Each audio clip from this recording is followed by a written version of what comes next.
maisha mwanadamu ni hadithi tu hapa ulimwenguni. Basi ndugu yangu, kuwa hadithi nzuri kwa hawa watakusimuliwa. Hilo ndilo niliomba.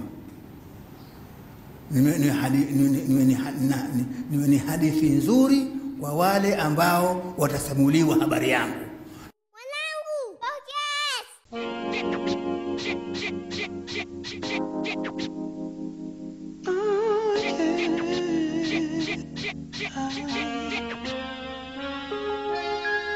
saa zingine maneno unitoka bila mpango, saa zingine ulimi hauoni ukweli wa moyo, saa zingine naisare ikawa tukiwa juu sioni chini, tukiwa chini tuwe juu, saa zingine naropokwa maneno yanitoka juu ya penzi lako, saa zingine wanichosha nataka uondoke nenda zako, saa zingine ninazama na uzito wa pendo lako, saa zingine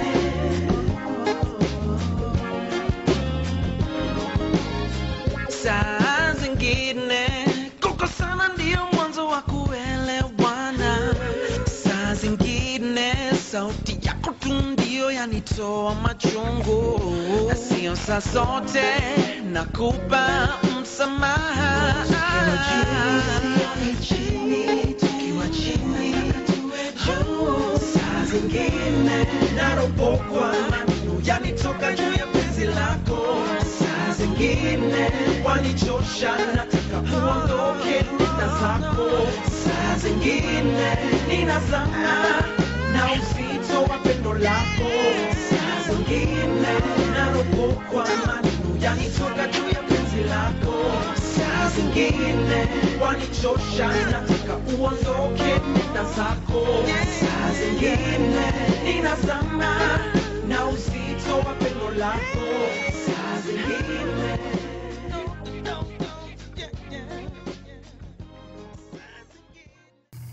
anaitwa Dij kutoka pande za 254 KENYA Kenya. Wimbo unakwenda kwa jina la Saa Zingine. Ni wimbo ambao unarudisha nyuma kidogo kimawazo enzi hizo, East Africa TV, East Africa Radio. Kwa kuna namna fulani ya vibe ambayo tulikuwa tunaipata kati ya wasanii wa Kenya, Uganda na Tanzania. Kwa hiyo kuna namna moja au nyingine unakuta unaangalia nani anatisha kwa muda gani, lakini sasa hivi naona nyimbo zikitoka mara nyingi muziki umekuwa continental, kwa hiyo tunashindanisha na watu wa West, watu wa South. Lakini kipindi hiki wakati tunakuwa East Africa TV na East Africa Radio, kulikuwa kuna ushindani wa kanda ya Afrika Mashariki, na hivyo sometimes unaona kabisa hapa Kenya wametisha, hapa Uganda wametisha, hapa Tanzania wametisha. Ulikuwa ni muda mzuri sana wa kuwa live. Kwa wimbo ulivyotoka moja kwa moja kwa akili yangu nasema hii ni credit kwa Kenya. Hapa wamefanya kitu ambacho wametisha kusema kweli. Kwa hiyo huu ni wimbo ambao mimi naona ni tofauti sana, ni R&B moja kali sana, lakini at the same time hata content ukiangalia, unajua nyimbo nyingi za mapenzi zinakuwa either black or white.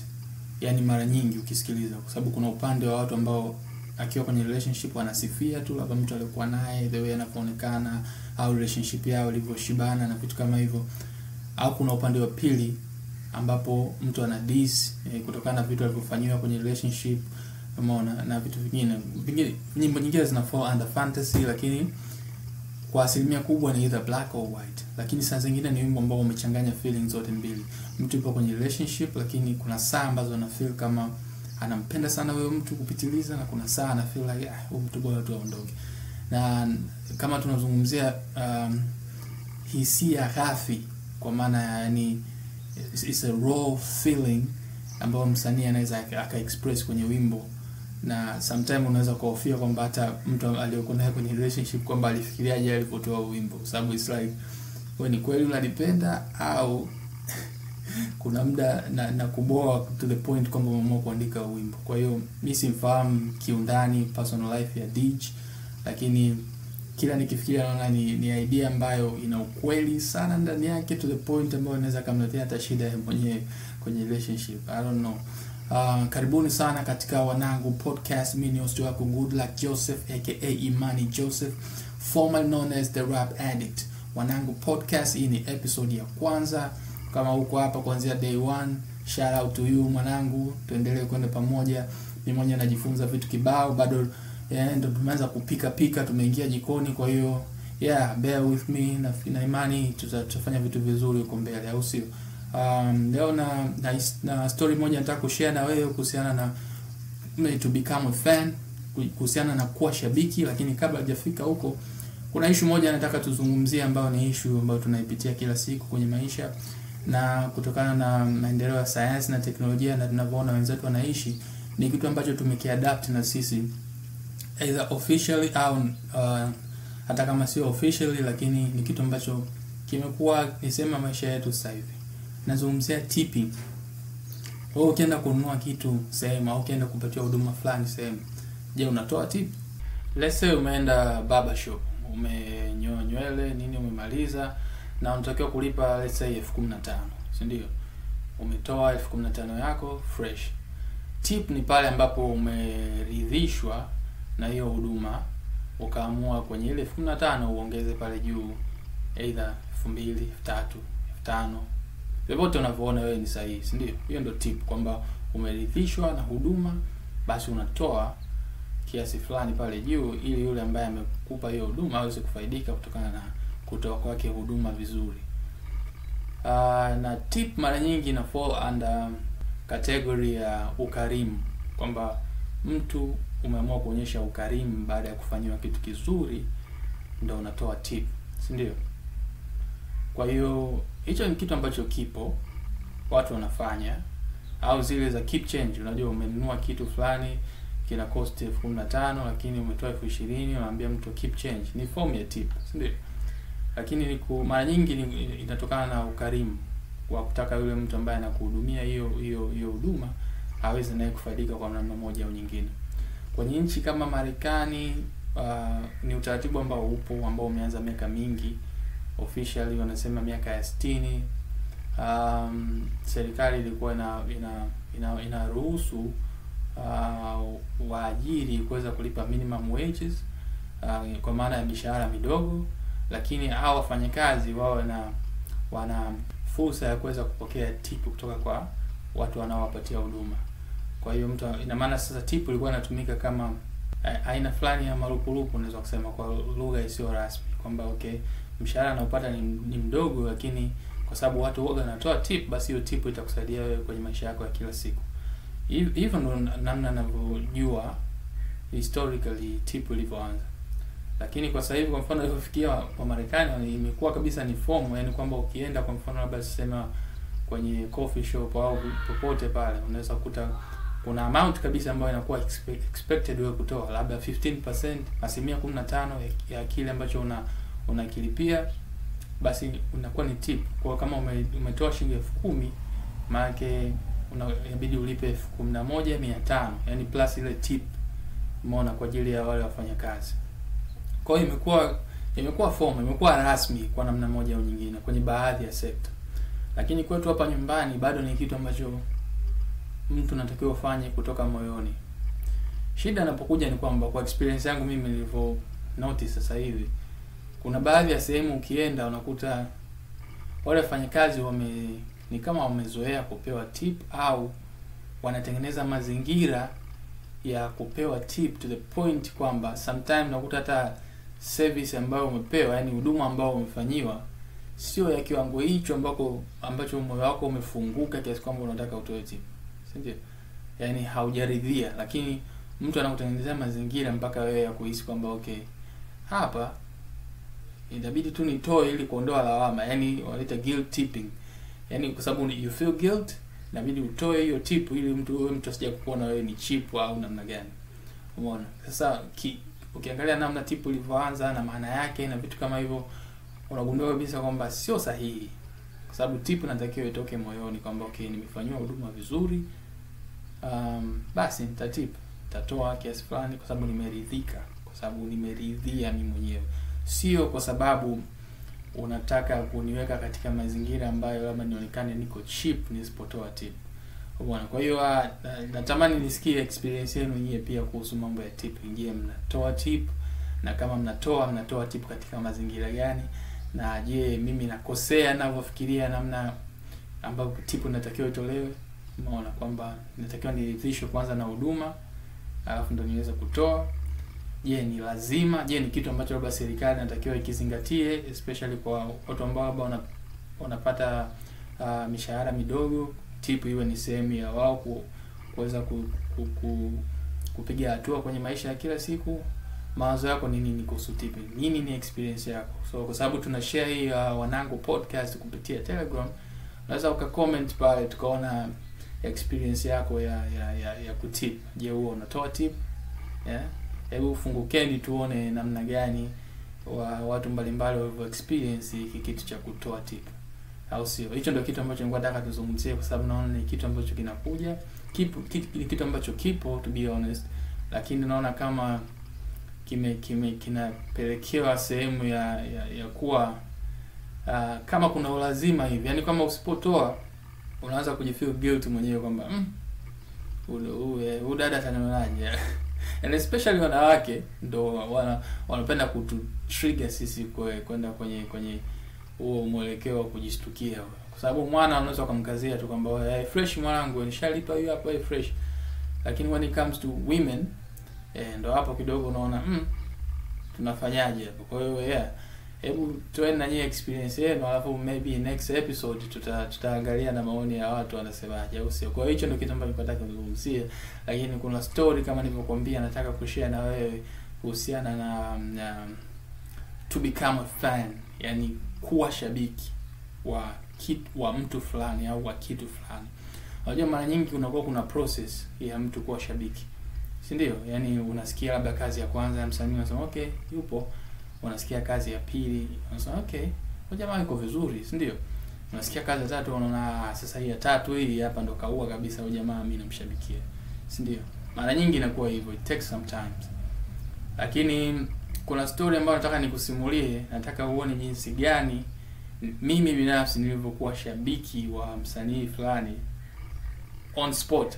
Yani the moment nimeusikia huo wimbo nikajua kabisa nishakuwa shabiki au jamaa on spot. Kwa hiyo kusimulia hii story inabidi nirudi nyuma kidogo, mwaka 2009 niko sangu secondary school pale Mbeya mjini, au sio? Niko form 6. Rap has always been my favorite music. Napenda sana R&B pia, hiyo ni my second option. First option always rap. Kwa hiyo kuna jamaa ambaye alikuwa anamsikiliza radioni, Klaus nakumbuka, alikuwa na freestyle kwenye kile kipindi cha XXL nafikiri, Fete alikuwa na segment fulani ya watu wana freestyle na nini. Kwa hiyo jamaa alikuwa anamsikia ana freestyle, alikuwa anajua kabisa ni freestyle mzuri. Ikatokea Fiesta ikaje Mbeya, nakumbuka hiyo 2009. Hizo B perform na huyo msanii namzungumzia sana, yeye alikuwepo, kawekewa beat pale, nakumbuka beat ya Dr. Dre, Still, akawa amevaa glove upande mmoja mkononi, ka freestyle katisha fresh. Kwa hiyo bado kichwani mwangu alikuwa na maintain status ile kwamba he is a good freestyler, lakini nilikuwa sijawahi kusikia wimbo wake wote ambao amerecord studio. Na kipindi hicho kwa kuna ile notion kichwani mwangu, sijui kama ni mimi tu au ilikuwepo all over, kwamba watu wanaojua sana ku freestyle hawawezi kuandika nyimbo za ku record studio afu zikaenda radioni. Japokuwa in hindsight sasa hivi nikifikiria hata hiyo notion ilikuwa haina, kwa sababu kuna watu kama kina Ngwea ambao tulikuwa tunajua na freestyle na kwa na nyimbo radioni zinapigwa, kina Chidi ambao tulikuwa tunajua na freestyle na nyimbo radioni zinapigwa. Kwa hiyo notion haikuwa sahihi, lakini at the time pengine nilikuwa sina ubongo wa kungamua vitu kwa namna hiyo. Kwa hiyo nilikuwa kama naielewa fulani hivi 50-50. Kwa hiyo tukawa tunaenda likizo sasa. Nakumbuka home anko kwa kanipa laptop fulani hivi inaitwa Gateway, brand ya zamani kidogo kubwa kichizi. Kwa hiyo nilijua kabisa naenda home nitakuwa natumia laptop ku play nyimbo na vitu kama hivyo. Kwa hiyo nikachukua flash yangu, kuna mwanangu alianza kuniwekea ngoma kibao kwa za hip hop. Kwa kuna magoma ya Wu-Tang nani. Katika hizo nyimbo kibao unajua zipo kwenye flash. Nikaona jina la yule msanii sasa. Nikaona napa, yani kwamba kumaanisha huu ni wimbo wake sasa. Hii sio freestyle, huu ni wimbo wake. Sema okay, ngoja nijaribu. Nika play. Nilipo play Hiki ndicho nilichokisikia. Fight to live, live it or die. Yeah. Yo, let's go. Kivipi niki wa pili na kwanza hajulikani, wakili unakosa dili kwa stanza hatulingani. Good boy na Batman mitani niaje ni vipi? Swasi watu wanadisi sababu mwana sisikiki. Nyuzi 360 ubongo wangu mgodo wa madini. Sura siuzi kwenye screen makuzi na piga chini. Juzi na spread news ka blog michuzi junior. Kabla stage introduce wapuzi washanza junior. Lindu kashabashiri mandugu digi respect fata mkondo kamsafiri kwa effect za does effects no degree. Naishi paza mithili ya zigiri. Kile ambacho nawaza tofauti na unachofikiri. Street recognize me kama mfalme wa freestyle. Fana supernatural culture kama twister. Demonstrative MCs when I cook kisha wana pest. Put the X on the face on the Danny one of the best.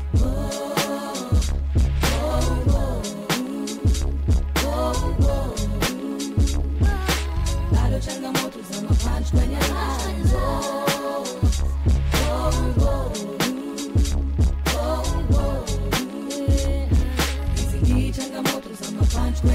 Natangaza wadui na pakaza kama sijui. Habari nazisambaza kama nyuzi za buibui. Nje mbuzi ndani chui inashangaza wagundui. Brother bado hujakaza pa kwangu dafuli fui. Na miheri nitumike kwa maslahi ya wanyonge. Tepu fake zisuzike kimziki mbele nisonge. Bongo flavor sto inauza chunguza kwa makiu. Tarabu ndo imemkuza na puza ni drama tu. Mina mengi ya kusema kamtume kwa wanadamu. Na ikima kafama slema ni vema watu wangefahamu. Kalamu na tema wino chechema kaza kidamu. Spanyol kama mlatino impacto zaidi ya filamu. Hip hop ni sabati mithiri ya trigonometry. Fano kanibas na rakati za niganometry. Bado changamoto sitaji kucreate enemy. Kustruggle through them so tutafutajwa na lose energy. I'm the remedy. Street mastichwa na panga jama. Waniwe kajoni Kennedy. Ilo tawale chama. From the corner to the porch. Nigga watch my steez. Na coach MCs. Mabovu na approach mithiri ya G's.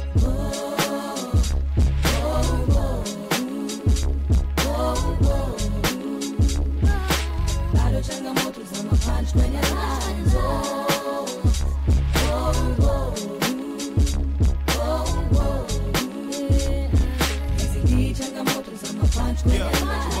Full package, wengi wana vichwa empty. Waki niggas rapping garbage, chuki fitina envy. I'm the tested turbo baby, the savage smack savagery. Average, got strategy, give them energy. Wengi wana rosa woga could trespass the boundary beach. Na cross border the theater for documentary. La mimi, haisimami ni moja kati ya accessories. Nisome karamani nikifa stabaki memories. Since nkuwe shuki nkuta niko emotional. Kusha mwenye najua kwenye rap mimi professional. Duke na watouch kama jia live wa maji. Usishtuke kwa punch hardcore. It's getting harder mimi. No so kurasa soma page after chapter na kupa zaidi ya darasa ni so sound the crafters you're my planty kama Malon Asha the ganja planter tunasonga na his movement of course we Black Panthers. Bro, ninapokuambia kwamba nilikuwa shabiki instantly, namba wewe unanielewa. Na Nicki Mbishi ndo msanii ambaye alivunja hiyo notion kichwani mwangu kabisa kwamba usiniambie kwamba huyu jamaa hawezi kutengeneza wimbo sijui. Beat ni ya Duke. Sijawahi kumsikia Duke before. I don't know. Maybe nilikuwa nimemsikia kwenye I'm a Professional ya Fit Q, but kuna chorus ya Grace Matata ambayo ni soul. Mistari ya Nicki Mbishi, there's so many word plays kwenye wimbo ambao nilikuwa sijawahi kusikia before. Kumbuka hii ni before tamaduni music. Hii nafikiri ndo sasa ndo wanaanza kuchomoza sasa, kwa sababu nilikuwa sija I don't sisani kama nilikuwa nafahamu Nicki One Incredible Stereo nani. I think this is the first time. Sababu Nicki ndo mtu wa kwanza mimi kumfahamu tamaduni music. And this is the first song ambayo nilisikia. Umeona? Kwa hiyo akili yangu niliplay wimbo mara nyingi to the point kwamba hiyo verse ya kwanza nilishika almost the same week I think. Yeah, so nakwambia kwamba sometimes msanii anaweza kaa yuko vizuri sana kwenye anachokifanya that you can find yourself becoming a fan instantly. Yani uhitaji ule wimbo wa kwanza, wa pili, wa tatu kama nilivyokuambia before. Ni kwamba the moment umesikia unajua huyu jamaa anajua anachokifanya na ni mkali na unakuwa almost na uhakika kwamba atafanya vitu vizuri huko mbele. Na kweli kaja kutoa sauti ya Jogoo album ambayo yeah is one of them. It's one of those albums ambazo itakuwa played miaka nenda rudi na bado itaremain kuwa classic. Au sio? Kwa hiyo msanii ambaye alikuwa anazungumzia kama bado hujanisoma ni Nicki Mbishi. Na wimbo unaitwa Punchlines, ulikuwa produced na Duke, kwenye chorus yupo Grace Matata. Au sio? Na so many bars ambazo hata ukisema unaweza kufafanua moja moja ise sio mchezo. Nakwambia Good Boy na Bad Man mitani naje ni vipi? Swazi wote wanadisi sababu mwana sisikiki. Kama mtakumbuka Nicki, kuna shots za Nicki wa pili sana kwenye wimbo. Hata anaanza tu kivipi Nicki wa pili na kwanza hajulikani, kwa hiyo iko wazi. Lakini hii pia ilikuwa sort of like short kwa Nicki wa pili kwa sababu anasema Good Boy na Bad Man mitani naje ni vipi. Mtakumbuka Nicki wa pili alitoka na wimbo unaitwa Good Boy mshirikisha Rama D, au sio? Around the same time Dino alikuwa na wimbo unaitwa Bad Man akimshirikisha yule jamaa wa Kenya, Batman, si ndio? Alafu Nicki wa pili tena alikuwa na wimbo na kaka yake Juma Kini unaitwa ni aje ni vipi. Kwa hiyo kwenye hiyo line moja Nicki Mbishi anasema Good Boy na Bad Man mitani naje ni vipi. Mention title ya nyimbo 3 tofauti ambazo zilikuwa zinafanya vizuri at the time, kuweza kama kumdiscredit Nicki wa pili kwamba Good Boy huko kuna Bad Man, so mtani ni aje ni vipi, itakuwaje? Umeona, jamaa is so clever kwa namna ambavyo anachezea maneno, kama hiyo mabovu na approach mithili ya G's. Yani he's just clever kwenye kitu ambacho anakifanya. Na uzuri wa hip hop au rap au sanaa kwa ujumla ni kwamba ku decipher, kuelewa pia hiyo mistari na yenyewe inabidi wewe mshabiki sasa uwe na wewe mfuatiliaji kwa level hiyo ili uweze kuelewa. Yani ni almost like kipaji cha msanii kimatch na your curiosity, yani udadisi wako almost, ili muweze kuelewana. Kwa sababu kama hizo baadhi kama ukisikia unasema at the end of the day unaona msanii wa kawaida, kumbe the level ya creativity yake iko juu zaidi kuliko level ya udadisi wako au level ya ushabiki. Kwa hiyo Nicki Mbishi, one of the greatest to ever grab a mic kwenye nchi yetu. Shout out to him. And this is the experience yangu ya mimi kuanza kusikiza nyimbo za Nicki Mbishi. To this day, this is one of the top 3, man. Kwangu mimi ni top 3 Nicki Mbishi. Kwa hiyo nitakuacha na umalizie kidogo wimbo wa Punchline kutoka kwa Nicki Mbishi featuring Grace Matata, produced by Duke. Till next time, this is the end wanangu. Episode ya kwanza tumefanya. Ngoja tuone next week tunafanya kila siku ya Jumatatu kwenye kundi la Telegram. Kama umependa content, just share the link na ili tuweze kuongeza hii community ambayo tunaitengeneza hapa kwenye Wanangu Podcast.